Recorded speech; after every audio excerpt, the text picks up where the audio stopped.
My unwavering one, I did not bring you to this point in your path just to see you falter. I did not support you through every season when the earth moved beneath your feet, carry you over the shattered terrain of every challenge you have ever encountered, or hold you together through every time when you were certain you could not continue, only to give up on the work I started. I finish what I begin. I strengthen what I construct. I sustain what I call into being. Furthermore, the faith that is growing within you at this moment is not your creation, despite how flawed it may seem and how tiny and shaky it may appear to you. I own it. Your faith is written by me. Additionally, I am the one who makes it flawless.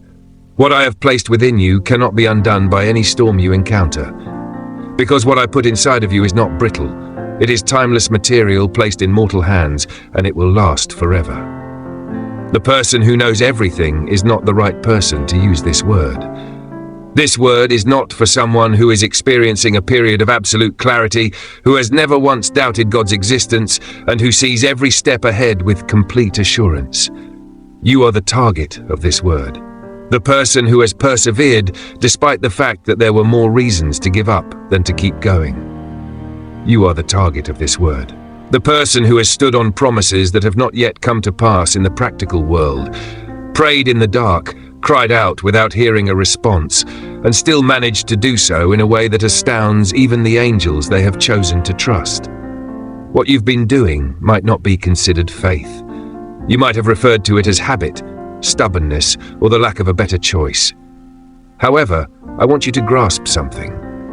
When faith is at its most genuine, it looks exactly like what you have been doing. Faith is not the absence of hardship. In the midst of a battle, faith is the presence of trust, and you have been carrying exactly that. Now allow me to construct something with you. I want to use all of your experiences as raw material.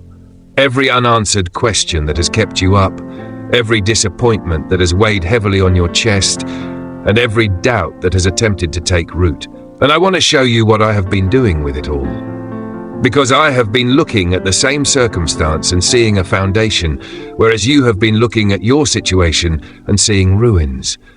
You've been wondering how anything positive could emerge from this while you've been staring at the shattered shards of your ideal existence. As the master architect, I have been arranging every piece with accuracy, every experience with meaning, and every grief with a purpose that your eyes are not yet able to discern. Comfort is not the foundation of the structure I am building in your life. It is not based on advantageous conditions. It is supported by something much more robust than any of those items. My character is the foundation of it. Additionally, my character remains unchanged. The most resilient substance in the world is character, not steel, not stone, not the hardest material in the physical universe. Character is the profound and stable tendencies of a fully developed and consistent entity, who, under pressure, does not fluctuate in quality, who is the same in public and hidden spaces, who remains the same in both positive and unfavorable situations. I am this. Everything I promise you is based on my character. Because my promises are dependable because of my character. The pledges would be untrustworthy if my character could alter. The agreement I have made with you would be dubious if my faithfulness faltered. Every word I've said about your life would be subject to change if my love for you could cool. However, my personality remains unchanged, not because change is unachievable, but more because I lack the instability that leads to such transformation. I'm not becoming a better person. I'm not getting any closer to being faithful. I'm not growing more affectionate over time. I already fully embody these qualities. Additionally, because they are exactly who I am, they are immune to the variances that come with human character, which is constantly evolving and at risk of pressure that exposes the discrepancy between what is desired and what is truly there. There is no gap in me. All the way down, what I show you is who I am. The regularity you experience in my interactions with you is not a show. It is not the outward manifestation of something more intricate and unreliable underlying it. It is the manifestation of a nature that is exactly what it seems to be on all levels and in all directions. You are standing on this ground. The rock is this one. The rock itself, not your belief in it. The reaching is your trust. The reaching lands on the rock. Additionally, even as your grip on the rock changes, it does not move. Regardless of how strong or shaky your hands are, the rock remains the same. The rock holds whether the season is bright or extremely gloomy. Your confidence is full or almost empty. Additionally, anything constructed on top of the rock is held in place by the rock itself. Before everything else, I want you to get this. Your religion does not need to be strong or flawless in order to be genuine. The way that many people have been trained to interpret faith is deeply flawed.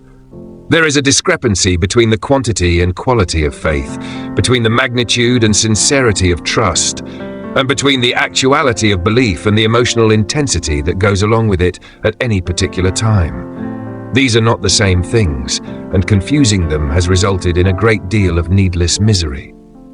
It is possible for someone to operate from a religion that is actually rather thin in its foundations, while having a very strong emotional attachment to trusting God. Additionally, a person may operate from a religion with deeply ingrained roots while experiencing a very subtle, hardly noticeable, shaky, and uncertain sensation of holding on. The intensity does not determine the depth. What it is anchored to, what it retains in the storm, and whether it stays focused on me when everything else is confusing, are all indicators of its depth.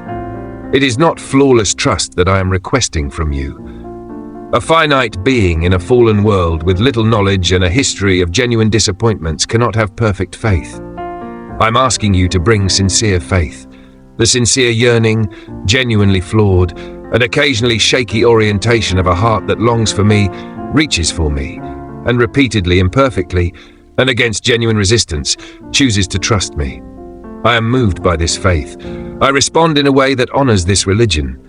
The sincere reach of a heart that is, as albeit insufficiently, selecting me, not the act of certainty. I want to correct a long-standing misconception that has been prevalent among my people. Many have come to the conclusion that faith functions more powerfully the louder it gets, much like a volume dial. They have assessed the strength of their faith during times of prayer, the assurance in their voice when they proclaim their beliefs, and the lack of any internal shaking. They come to the conclusion that their faith is too weak, too tiny, or insufficient for what they are requesting when those measurements fall short of what they envision as strong faith. However, I never used faith's size to describe it. Being more seed-like does not make a little seed grow into a big tree. When planted in the proper soil and given the right conditions over time, it grows into a huge tree. Additionally, you are under the proper circumstances because you are in my hands. I want you to know that the faith I'm asking of you is not faith in your own faith. It's trust in me. It has nothing to do with how much you trust someone. It is faith in my promise's dependability.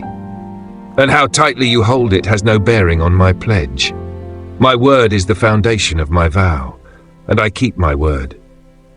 Consider how a foundation functions.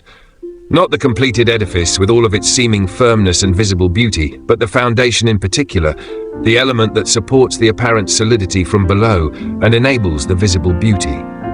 The foundation is not visible from the outside of a building. You can see the architecture of everything that was constructed on top, including the walls, windows, and roof. The casual observer cannot see the foundation since it is buried under the surface. However, all that is seen is completely dependent on what is not apparent. The stability of each wall, the safety of the rooms, and the structure's beauty all depend on what is hidden from view. In your life, faith is like this. The things you can see, touch, and measure are not the foundation. They are the structures erected above the foundation. And my loyalty to you is the cornerstone, the invisible bedrock upon which everything else is being constructed. It does not indicate that the foundation has crumbled when the items that are visible quake, as they occasionally do. It implies that you are being offered the chance to put more faith in what you cannot see than in what you can. It signifies that you are being asked to look past the shaking walls and keep in mind that there is something deeper than any storm can reach that keeps this entire building together. That's exactly what I made you capable of. The ability to persevere when perseverance is the most difficult thing is a design requirement, not an aspiration. It's not a gift that some individuals possess while others do not. nor is it an accident of your nature. I put it in you when I created you. And since I knew you would need it, I put it there, and now you're in need of it. And it's functioning here.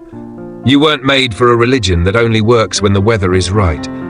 You were meant for a faith that grows stronger in the face of adversity, penetrates deeper when the wind blows, and clings more solidly because it has been tried and tested. Without wind, the oak tree does not get stronger. The wind gives the oak tree strength. Because each time the wind blows, the root system reacts by spreading out and growing deeper into the ground. Your current sense of pressure on your religion does not indicate that it is inadequate. The process that turns your faith into something immovable is what feels like pressure on it at the moment. This was known from the start by the architect who created your design. I'm not surprised by anything about your current situation. Nothing about this season's challenges caught me off guard and had me rushing to come up with an answer. I had prepared the answer long before this season came, long before any of this was apparent on the surface of your existence. The stones were previously put by me, and the conclusion is favorable. The outcome is excellent. It is the entirety of all I had in store for you before you had lived a single day. You have not been let down by your religion, never once. You have been sustained throughout by your faith.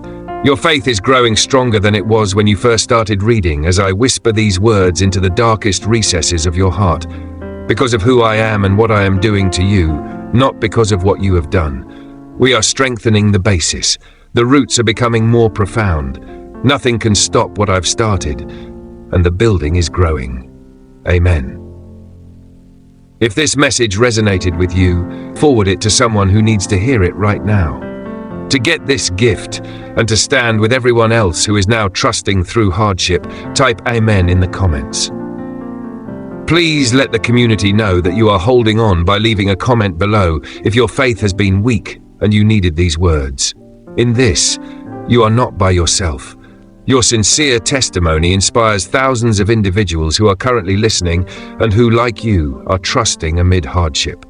If this video has reinforced your faith, please like it and subscribe to ensure that you never miss another message from God. He has much to say to you, and whatever he says is beneficial to you.